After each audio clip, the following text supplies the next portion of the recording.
I hate to do it to you. I hate to say I told you so. It's not fun. To be told, you know, I told you so. I told you that Alperen Sengun was on the track to be the best player in our league just because of the things he does on the court. The footwork of Sengun is, it's really a sight to see because it's almost, to me, it's more pleasing to watch than Nikola Jokic because he's so agile. He's lighter on his feet than Jokic is. Jokic is bigger and he's bulkier. Sengun is just so light on his feet, man.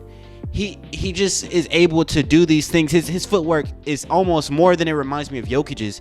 It reminds me of a bit of Jamal Murray's. If you watch Jamal Murray, you'll watch some of the things he does on the basketball court is ridiculous. Like he literally will do a pump fake and then kind of lean in and hit this crazy flip shot. Sengun does a bit of that with he just moves people out the way. There's one clip, I'll put it on the screen, of Sengun. He literally just dogged on Wemby with just footwork. It was, you can't stop something like that, especially when you have athleticism. It's harder to stop it.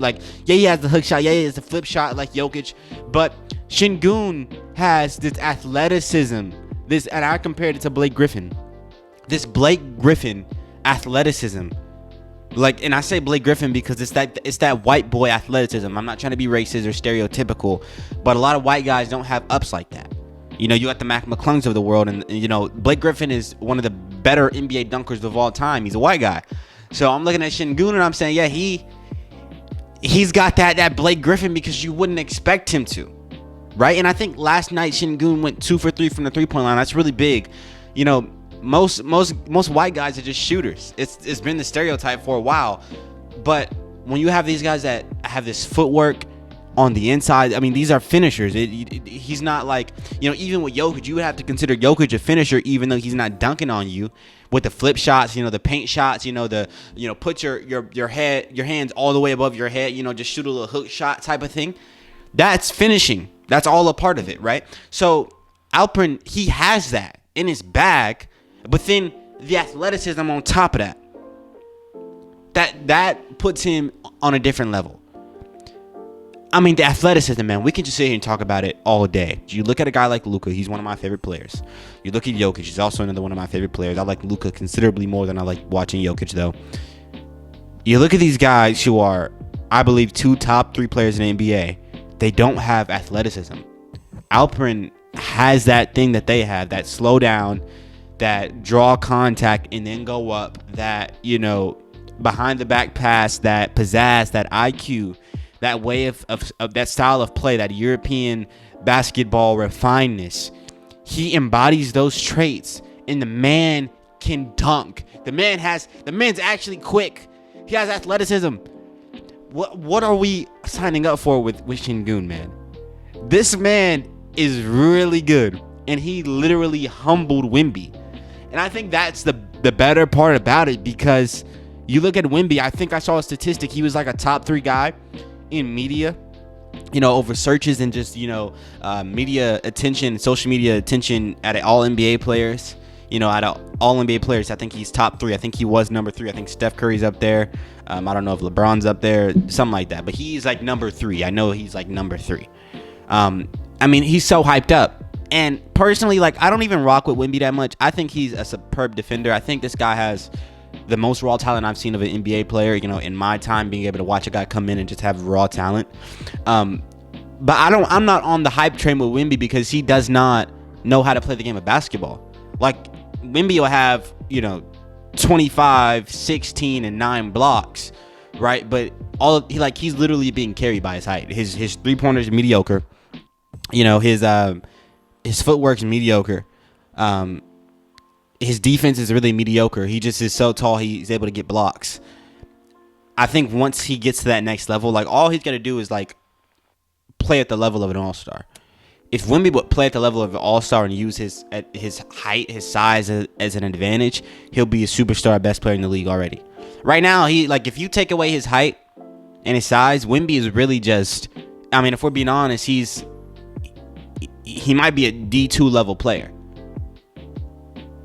Okay, D2 is crazy. I'll give him D1. I don't think he's NBA level. I think his height, his size, and just knowing how to use it has put him at this level. But if you take away that from him, he's not an NBA level player. If he was 6'5", I just don't believe he is. So when you got a guy like Wemby getting all this attention, and then a guy like Sengun, who's a youngin, just like Wemby, and playing, in my opinion, probably 10 times better basketball. He's more refined. He knows how to play the game of basketball way more than Wemby. He has this footwork, this IQ. Like, it is very, very satisfying to see him just dog on Wemby. And I don't want to say dog on, because even Wemby's bad game was a good game. He had 7 blocks, I think. Right? But he got humbled by Sengun in the third, fourth quarter. And I think Sengun really has the potential to be the best player in our league, because he has all the traits, man.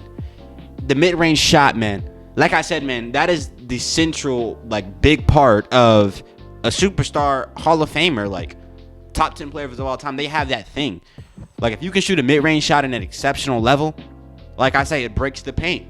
You break the paint, because you have guys who are either like dominant in the paint. You got the Giannis's of the world, you know, the Jonathan Kumingas, the, you know, Zion Williamsons, LeBron James, you know, and then you have the guys who just shoot a whole bunch of threes, the Duncan Robinsons, the Steph Currys, the Tyler Heroes. The Heat got a couple of them, the Benedict Mathurin's. You got these guys that I wouldn't put Benedict there, actually. You know, the Tyrese Halliburtons, the Klay Thompsons, the guys who literally just like stay around the 3-point line.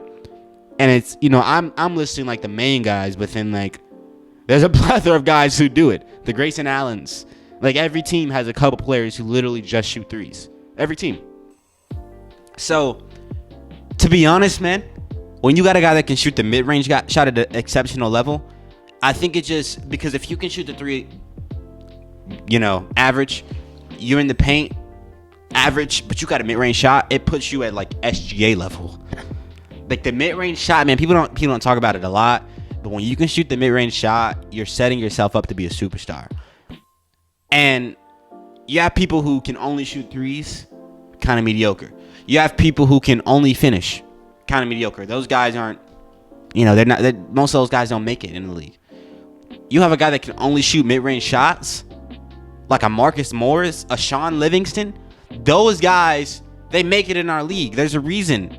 You have a lot of guys who literally just shoot mid-range shots. It is effective, and Sengun can shoot those. He can shoot those. I could be talking crazy, man, but I don't think I'm gonna be wrong about this. I think he's really gonna be the best player in our league one of these days. I can just tell with the guy, man. The footwork. I mean, the footwork, man. I think the footwork is just where I like a young guy with footwork like that. I know these European players that come in, they're different, but that footwork for a big man, that IQ for a big man, and he can do it all, man. He just got to work on that 3-point shot. I think he went 2 for 3 yesterday.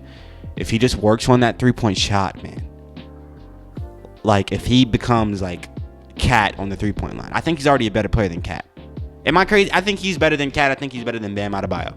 I think he's a top 5 center around the league already. Am I sounding crazy? I think Sengun's already better than Cat right now. If I were to have a team, who do I want on my team, Sengun or Cat? Give me Sengun. I might sound crazy, but I think. And, bro, his usage rate is like 23% or something. It's not even that high. I could be wrong. I mean, last time I checked, it was like 23. But, man, his usage rate isn't even like, they're not even using him like a franchise player. Hate to say I told you so, but I told you so. This man is literally a superstar in the making. Nobody even knows his name. Same thing just happened with SGA. It's a little bit different with SGA. You know, but kind of. Like, SGA has some notoriety, but this guy just, like, burst up and became, like, a top 3 guard in our league. Just like that. You know what I mean? Like, with Sengun, man, I think it's going to be even crazier because, like, nobody knows who he is, and then, like, next year he's going to be, like, in the MVP race. And it's going to be worse than Sabonis because Sabonis is, like, number 7 in the MVP race. He didn't even make the All-Star game. You're going to have Sengun. This man's going to be literally in the MVP race, bro. Wasn't even an All-Star last year. This is going to be great. I love it. This is going to be great. I know I'm not speaking craziness, not gibberish. This man is actually going to be a superstar in our league. And it was fun to watch him dog on Wemby because I don't like Wemby that much. You know, I have nothing against the guy personally. It's just the hype, bro. Bro don't even know how to play basketball for real. I'm out, man. I hope you guys enjoyed. I certainly did, man. Sengun, man. He's a killer.